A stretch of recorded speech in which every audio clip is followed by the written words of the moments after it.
Hello, everybody. Josh Neighbors here from the Locked On Big 12 podcast. Time for another Locked On Now. The final region, East region of the NCAA Tournament was just announced. The Baylor Bears at 26-6 are your number one seed in that East region. This makes them the number 4 overall seed.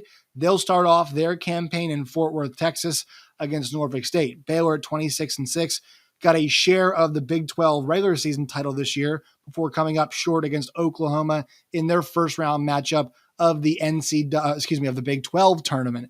Also in this region, if Baylor were to beat Norfolk State, they would play the winner of Marquette, who is the 9 seed, and North Carolina, who is the 8 seed. So interesting 8-9 matchup right there. Other dangerous teams in this region, UCLA as the 4 seed, they have a first round matchup against Akron.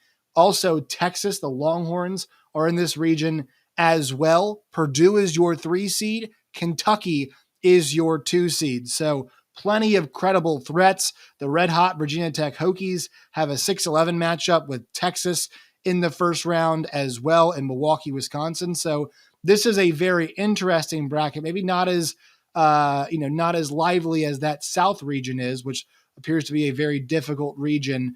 But this is a region where I think, expectations are Baylor, Kentucky, UCLA, I think would be the 3 favorites. Sure, Purdue is right there, but I think because Kentucky had such a great season, also because Baylor is Baylor at this point in time, we start penciling them in for good runs every single year. And also UCLA, I know they came up short in the Pac-12 championship game, but they're starting to look like old UCLA. So a very credible threat there are the UCLA Bruins. But Baylor, once again, the story here, they get a 1 seed. There were some questions, but the Big 12 gets 2 number 1 seeds in the 2022 NCAA Tournament. We'll have a full breakdown of this coming up on tonight's show here on Sunday night. Make sure you follow us on Twitter at LO Big 12.